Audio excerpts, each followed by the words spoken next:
Teman sekelas yang malang itu, sekarang memiliki kekuasaan melebihi kota Geffen, meluas hingga ke Midgard, bahkan seluruh negara. Apakah keberadaannya yang tidak terjangkau? Dia tidak tahu dengan status apa berhubungan dengan dia. Ayolah. Reka mendesak lagi, Elisa mengangguk lagi, mengikuti dari belakang. Suasana hati Felicia dan Daniel lebih berantakan daripada Katie. Melihat Reka pergi menjauh, Felicia mengeluarkan air mata yang penuh dengan penyesalan. Hari ini, sangat rugi. Daniel berkata dengan suara gemetar, Felicia, aku tidak puas. Felicia menghela napas, aku juga tidak puas, sekarang apakah kita ada kesempatan? Daniel menggigit gigi dan berkata, ada kesempatan, tentu saja ada. Aku masih ingat Draven. Kata Draven membuat mata Felicia bersinar. Ingat, saat sekolah menengah dia adalah teman terbaik Reka. Aku pernah menolong Draven, mana tahu bisa memanfaatkan Draven, menarik hubungan dekat dengan Reka. Daniel bergegas mengangguk, ayo. Keduanya berlari kecil, mengejar Reka. Tuan Reka. Felicia memanggil Reka dengan suara gemetar. Ada masalah. Reka tidak membalikkan badan, berkata dengan dingin. Felicia bergegas mengangguk, iya, aku ingin mengundang Anda untuk mengikuti acara reuni yang akan diadakan. Daniel takut Reka tidak menyetujui, bergegas mengatakan, saat itu sahabatmu, Draven juga akan hadir. Reka berkata dengan dingin, iya, dan tidak berkata lagi. Jawaban ambigu ini membuat keduanya tidak yakin. Felicia berinisiatif lagi, Tuan Reka, aku dan Draven selalu berkomunikasi, hidupnya susah, aku pernah membantunya. Lagi pula, aku juga tahu beberapa informasi mengenai orang yang mematahkan kaki Draven, apa? Reka gemetar, kaki Draven dipatahkan orang. Daniel mengangguk dengan cepat, sangat benar. Kal mati. Reka mengepal tangan dengan kuat, aura pembunuh yang kuat, mencekik. Temanku, bagaimana bisa mentolerir ancaman seperti itu? Bantu aku selidiki dengan jelas, siapa pelakunya. Reka dengan paksa menahan amarah, acara reuni saat itu, aku sendiri membantu Draven menagih. Mematahkan satu kakinya, aku mau semua keluarganya mengganti rugi.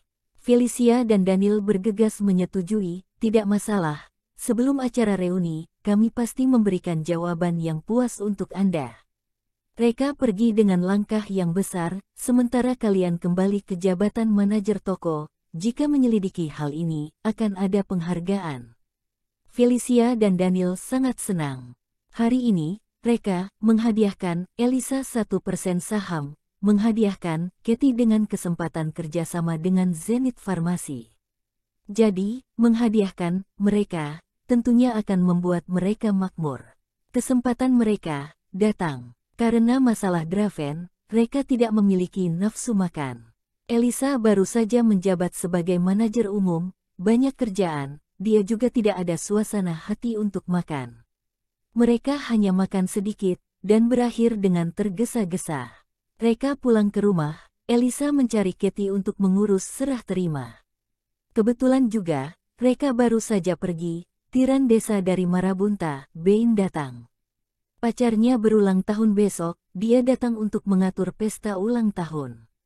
Bain datang, langsung menarik perhatian Felicia dan Daniel. Felicia berkata dengan suara kecil, Daniel, mirip orang yang mematahkan kaki Draven.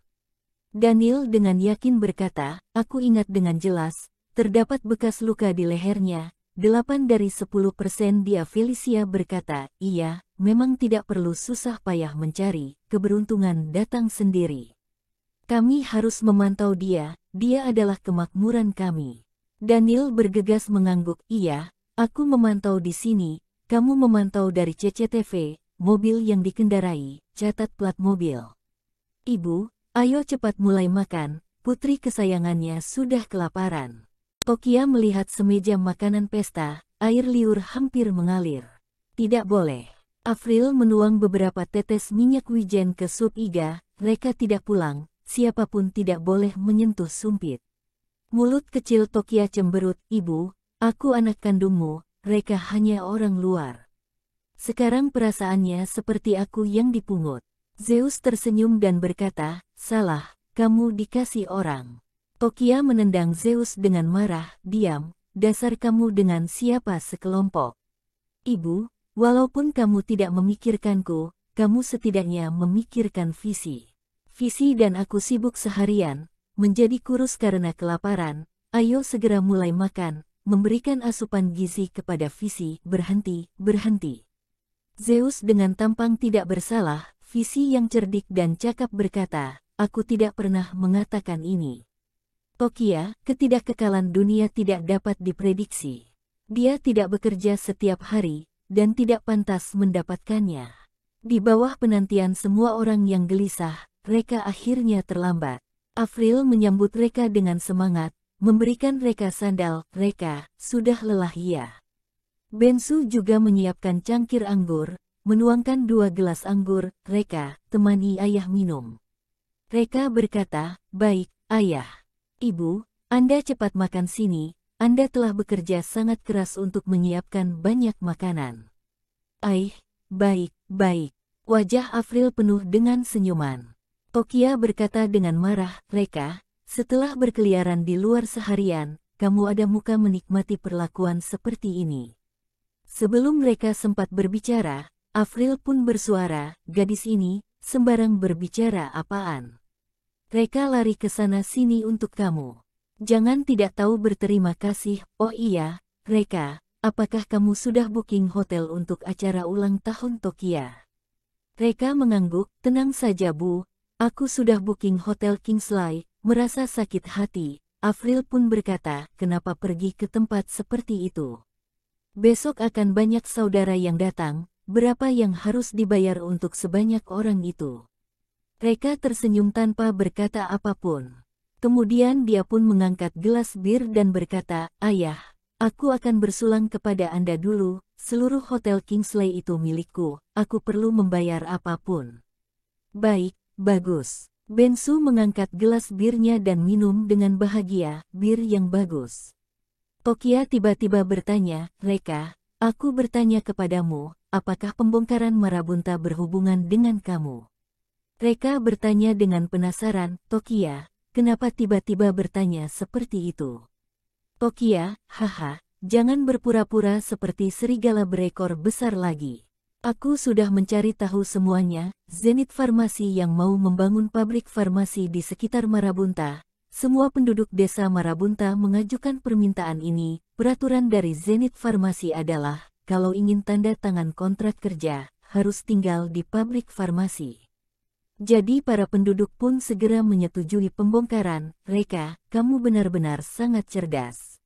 Bensu berkata dengan kaget, Tokia, apa yang sedang kamu katakan? Zenith Farmasi membuka cabang di kota Geffen. Tokia mengangguk, iya, kenapa? Ekspresi Bensu menjadi semakin kaget, luar biasa.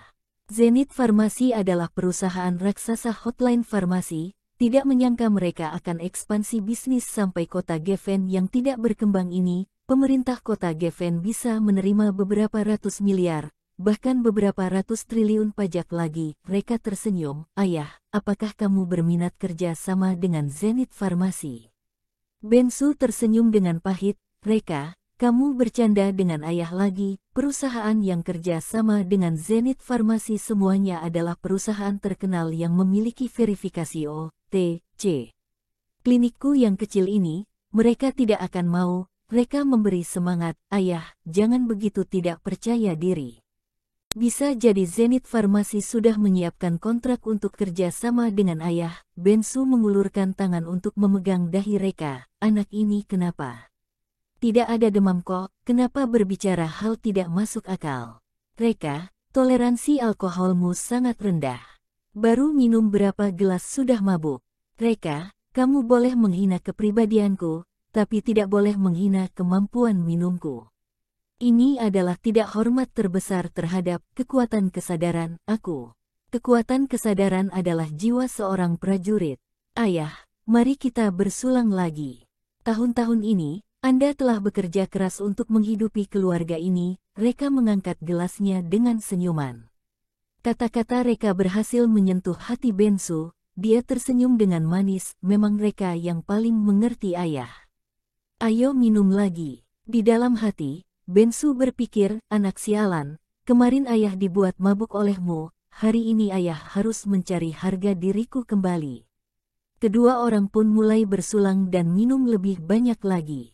Setengah jam kemudian, Bensu sudah mulai tidak bisa duduk dengan baik, mulai goyang sana-sini. Sementara Reka masih duduk dengan tegak, ekspresinya sama sekali tidak mengalami perubahan dan tidak tampak mabuk. Bensu mengangkat gelasnya dengan tangan gemetar, Reka, ayo, minum lagi. Reka segera berkata, ayah, ampuni aku benar-benar tidak bisa minum lagi, lain hari baru kita bersaing lagi. Semua orang tahu, Reka itu sedang menjaga wajah Bensu. Bensu mengangguk, baiklah, ayah ampuni kamu kali ini, kemampuan toleransi alkohol ayah, kamu tidak bisa berbanding denganku. Bensu berdiri dan bermaksud untuk kembali ke kamar tidur. Siapa tahu, begitu mencoba untuk mengeluarkan tenaga, Bensu pun terjatuh ke sofa dan tidak sadar diri. Tokia mencubit Reka dengan marah, kamu lihat, kamu buat ayah mabuk lagi. Apa tujuanmu? Kenapa kamu tidak bisa mengalah saja? Agar ayah tidak minum begitu banyak. Reka tersenyum dengan bodoh kepada Tokia. Dia suka melihat Tokia marah-marah, benar-benar sangat cantik. Afril membangunkan Bensu dengan marah, kemampuan minummu sendiri kamu tidak tahu.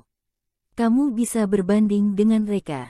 Kamu adalah bapak mertuanya, sama sekali tidak ada gaya dan etika seorang bapak mertua. Benar-benar sangat memalukan, melihat pasangan tua yang bahagia ini, hati Zeus Burn terasa agak kecewa dan kosong. Kapan dia bisa menemukan pasangan hidupnya juga? Sejujurnya, gadis seperti Zeus Burn yang memiliki penampilan imut, personalitas menarik hati orang, pria yang menyukainya berbaris panjang. Hanya saja, setelah bertemu dengan pria bagai naga luar biasa seperti Reka, bagaimana Zeus Burn bisa menyukai pria biasa lagi? Besok harinya, hari ini adalah hari ulang tahun ke-23 Tokia. Berdasarkan adat pedesaan, usia 23 tahun adalah usia pendewasaan. Sehingga sangat penting dan harus dirayakan secara mewah. Sekeluarga sudah mulai sibuk sejak pagi. Yang dandan sibuk berdandan, yang menghubungi kerabat dan teman sibuk menelpon. Bensu menelpon ke ayahnya, Krusno. Meskipun sebelum itu mereka baru saja bertengkar sampai mau menjadi bermusuhan. Hubungan ayah dan anak kandung itu tidak bisa diputuskan begitu saja. Lagian, di acara pendewasaan, kakek mewakili generasi tetua. Dia harus hadir sebagai tokoh final. Telepon terhubung dalam waktu singkat dan Bensu pun berkata, ayah, acara pendewasaan Tokia sudah ditetapkan, akan dirayakan di Hotel Kingsley. Anda mau aku pergi jemput Anda dan abang, atau kalian mau datang sendiri? Krusno berkata dengan dingin, aku ada urusan lain, tidak bisa pergi, apa? Bensu pun menjadi cemas, ayah, Anda adalah kakeknya Tokia, adalah perwakilan tetua. Kenapa bisa tidak datang? Ada urusan apa yang lebih penting daripada acara pendewasaan Tokia?